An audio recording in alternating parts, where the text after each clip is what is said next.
Hi friends, ఈ video పూర్తిగా చూడండి. ఎప్పుడైనా ఏదైనా రిచ్ ఫ్యామిలీ నుంచి కానీ సెలబ్రిటీ ఫ్యామిలీ నుంచి వచ్చిన ఒక వ్యక్తులు వాళ్ళ పిల్లలు సివిల్ సర్వీస్ కానీ ఐఏఎస్ ఆఫీస్ కానీ ఐపీఎస్ ఆఫీసర్ అయ్యారా? ఎందుకు చెప్తాను అనుకుంటున్నారా? ఈ వీడియో పూర్తిగా చూడండి. ఇప్పుడు మనం ఈరోజు మార్నింగ్ నేను చూసిన కంట్రీ నుంచి మనకు ఈ గ్రూప్ రిజల్ట్స్ వచ్చి చాలామంది అందులో పిల్లలు కనిపిస్తున్నారు. వాళ్ళందరూ state first rank, state second rank వచ్చిన వాళ్ళు చూస్తున్నాం. వాళ్ళు 3 years 4 years కష్టపడి చదివారు. అందులో కొంతమంది ఆల్రెడీ జాబ్ చేస్తూనే, గవర్నమెంట్ జాబ్ చేస్తూనే ఈ గ్రూప్స్కి ప్రిపేర్ అయ్యి అందులో స్టేట్ ర్యాంక్ కొట్టి ఉన్నారు. వాళ్ళందరూ చెప్తున్నారు ఈ స్టేట్ ర్యాంక్ కొట్టిన వాళ్ళందరూ వాళ్ళ డ్రీమ్ ఐఏఎస్ ఆఫీసర్ కావడం, ఐపీఎస్ ఆఫీసర్ కావడం, సివిల్స్ కావడం అని. సో చాలా మంచి డ్రీమ్, చాలా మంచిది. కానీ వీళ్ళందరూ ఎవరు మిడిల్ క్లాస్ కానీ పూర్ ఫ్యామిలీ నుంచి వచ్చిన విద్యార్థులు.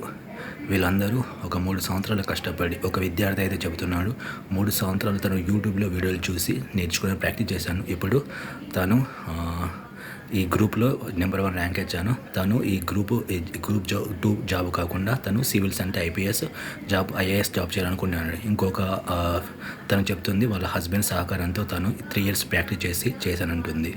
ఇట్లా ఈ మిడిల్ క్లాస్ నుంచి వచ్చిన వాళ్ళు, ఈ పూర్ ఫ్యామిలీ నుంచి వచ్చిన వాళ్ళు మన దేశంలో ఐఏఎస్ ఆఫీసర్గా, ఐపీఎస్ ఆఫీసర్గా, సివిల్ సర్వెంట్స్గా, కోర్టులో జడ్జులుగా అండ్ హైకోర్టు, సుప్రీంకోర్టు జడ్జులుగా, కింది స్థానం నుంచి పోలీసులుగా అండ్ ఎస్పీలుగా ఉంటారు. ఐఏఎస్ అంటే వాళ్ళు కలెక్టర్స్గా, వివిధ ఆలయాలకి ఏవులుగా ఉంటారు. ఐపీఎస్ అంటే వాళ్ళు ఎస్పీలుగా, డీజీపీగా ఉంటారు. అండ్ మన ఒక దేశంలో కొన్ని ఒక రాష్ట్రంలోని అనేక బ్యూరోక్రసీ అసలు సివిల్ సర్వీస్ ఉంటారు.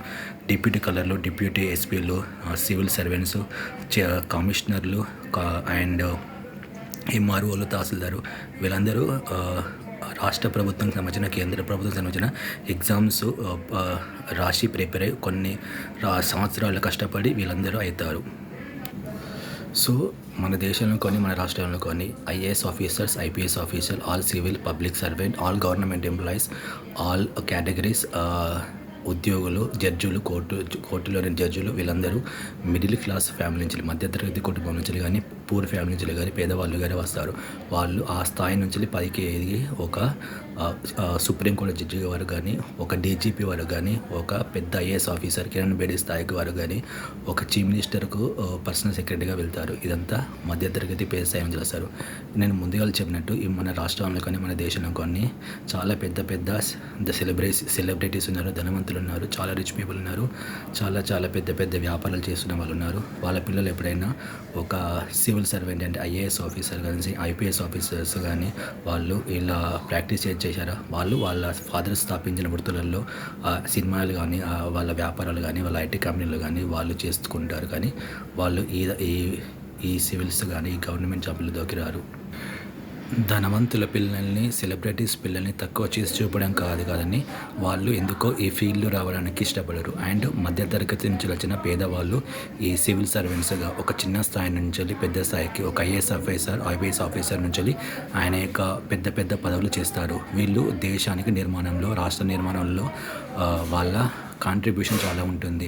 సివిల్ సర్వీస్ అయినా, ఐఏఎస్ ఆఫీసర్స్ అయినా, ఐపీఎస్ ఆఫీసర్ అయినా వాళ్ళు పాలసీ మేకింగ్లో, ఆ పాలసీ మేకింగ్లో ద్వారా జరిగే రాష్ట్ర అభివృద్ధిలో, దేశ అభివృద్ధిలో అండ్ ఆ పాలసీని 100% ఇంప్లిమెంటేషన్ చేయడంలో ఈ సివిల్ సర్వెంట్స్ ఉపయోగపడతారు. IAS officer and IPS officers.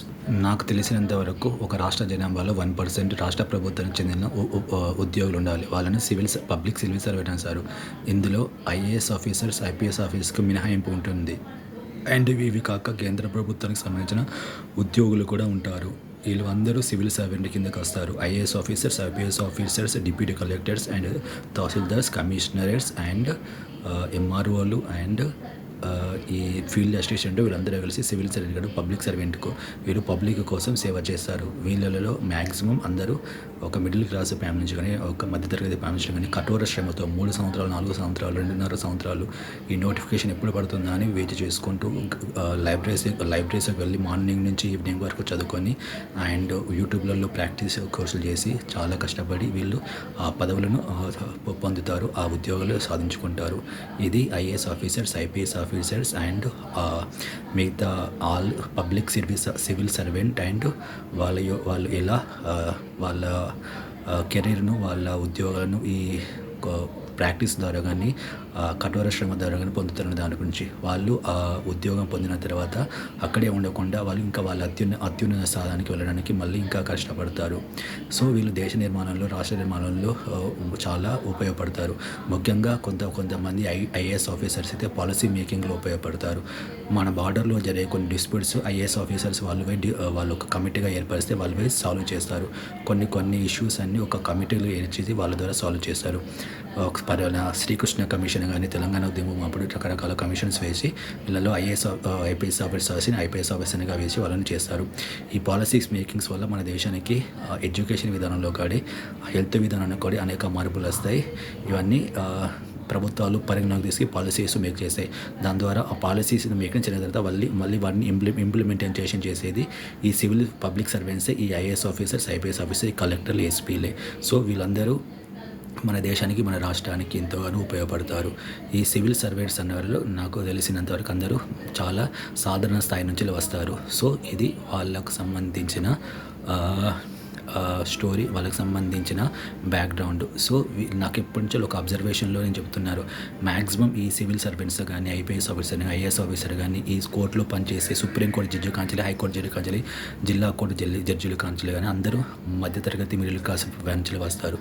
ఎందుకంటే ఈ ఉన్నత వర్గాల నుంచి చెందిన వాళ్ళు ఈ ఫీల్డ్స్కి రావడానికి, ఇంత 3 years 2 years కోర్సు తీసుకోవడానికి వాళ్ళు ఎంత ఇష్టం చూపడం, వాళ్ళ ఫాదర్స్ యొక్క బిజినెస్ను కంటిన్యూ చేస్తారు.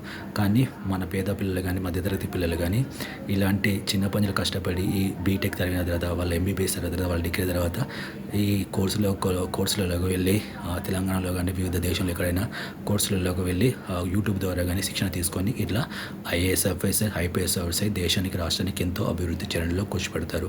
This is my video and regarding this issue. IAS officers, IPS they are coming from middle and poor class families. So thanks for watching this video. Thank you so much.